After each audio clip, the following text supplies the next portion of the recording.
Hi YouTube, it's Michelle again, Blindish Michelle. Pardon the choppiness of my of the video as I go like that. I'm moving around. Um, I haven't been able to come to terms with certain software programs that are screen capture and stuff like that. So I'm still experimenting, and I have to find something that works really well with my operating system. It's Linux based. It's very lightweight though. So right now I'm just holding the camera, pointing it at the screen. And I'm just going to talk right now. I'm sorry if you don't want to listen. If you don't want to listen, well golly, why are you listening? Turn it off. But I wanted to say something here about what I've been kind of focused on, which is Tigerdan925, the obvious fraud. I'm not going to go through any of his stuff anymore. I'm done with that. It's obvious that he is a fraud. It's obvious that he is controlled. And one of the indicators of a disinfo agent, which is one of the things I showed on my first video, one of those indicators is they disappear, which is what he seems to have done. So I'm not going to focus on him anymore because I think if you continue to believe that he is any kind of genuine article, well then, grab your hat and coat, honey, and leave this party because you're not welcome. So I wanted to talk a little bit about how I came into this. Why? I was first exposed to the concept of the earth being flat through a woman who has a YouTube channel called Rise Together, and her name is Cindy K. Courier. And she was playing, she showed a YouTube video in one of her videos of an interview that was being conducted with a man named Matt Boylan, Matt Powerland, whatever the heck. And he was talking about a party that he had attended when he was employed by NASA as some kind of a graphic artist. And they lost power. It was late at night or early in the, it was like in the wee hours. They had to put candles and they had wine. And these high mucky muck people in NASA started to talk. And they told him that the earth is not what we think it is. They also disclosed that it's energy, and the energy is from below. So from there, because it was intriguing, I did a search on this, and I happened upon Mark Sargent's Flat Earth Clues videos. And from the very first video, I was absolutely intrigued. And from there, I've gone on to do a lot of my own research that I haven't published. Go on the Wayback Machine. It's amazing the stuff you can find on that. But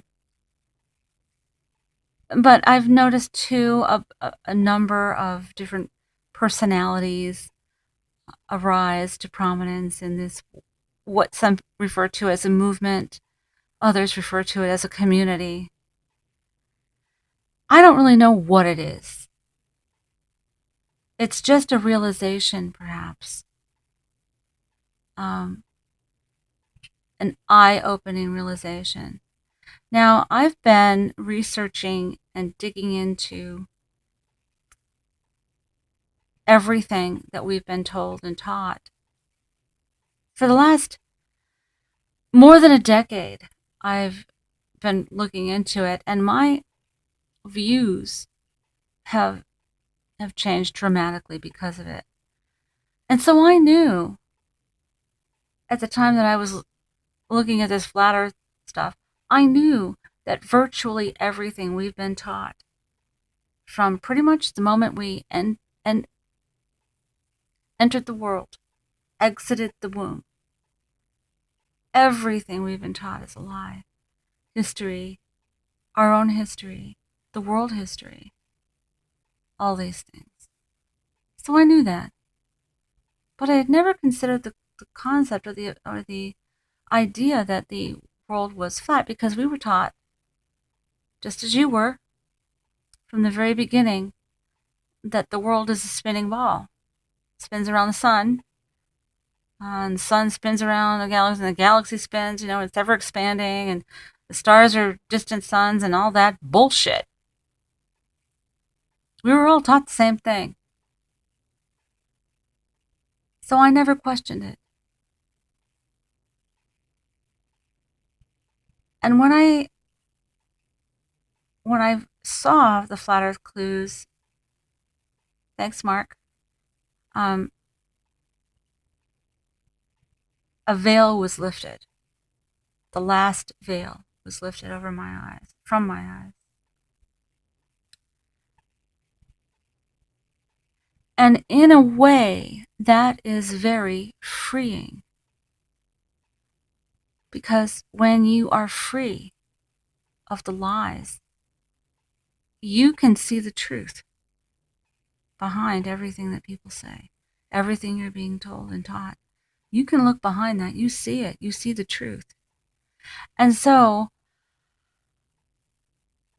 understanding that the earth is actually not what we were told it is, which, is that ridiculous spinning ball, or on a spinning sun, or on a spinning and expanding galaxy, and all that crap. You're free.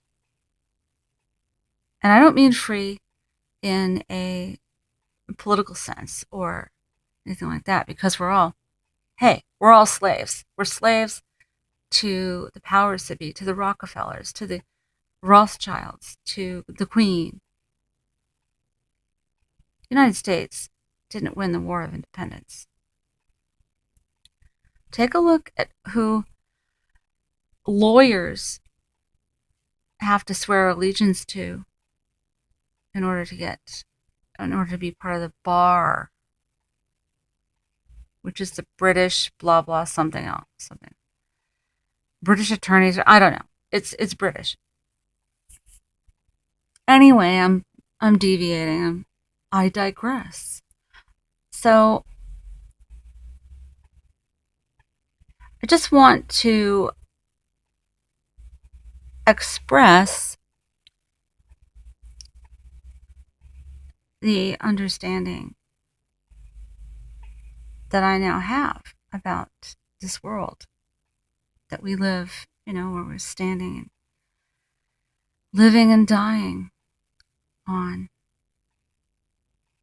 Is that a preposition? I don't know.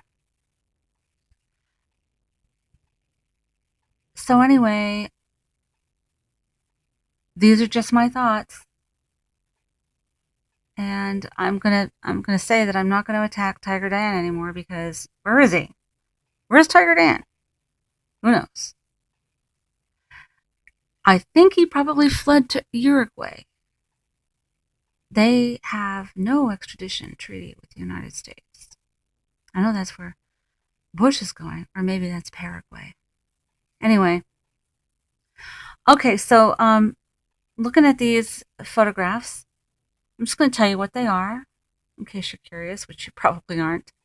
The one on the upper left side is a wedding anniversary cake for my grandparents. It was their 35th wedding anniversary, and that was in the early 70s. And the one on the right, upper right, is my brother Michael. And the one on the lower right is Michael's son, Jason. Jason enlisted in the Army right after 9/11 because he thought he was actually fighting for us. He realized, I think, early on that that wasn't the case.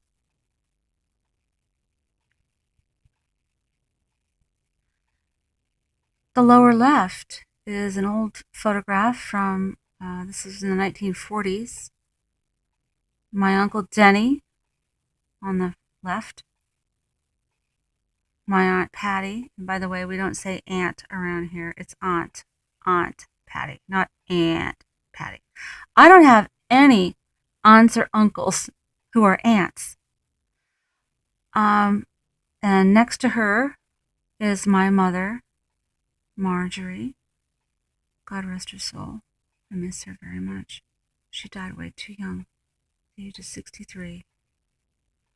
And we don't know what happened. Well, we do, but we don't. So anyway, this world is flat, folks. It isn't a spinning ball. And by the way, people misuse the word round a lot.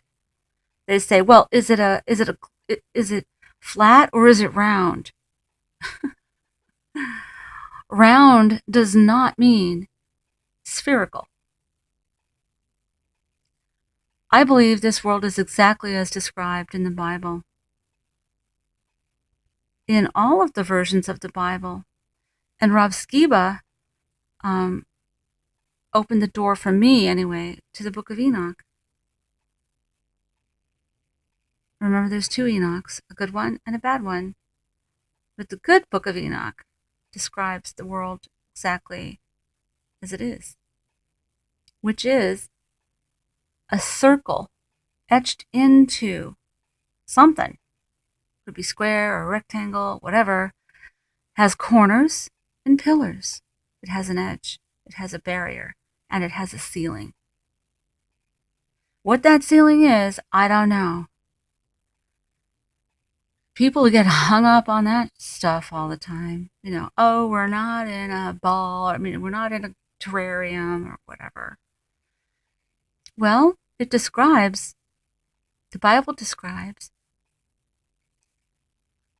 the footstool of God, which is firmament. So there is a barrier.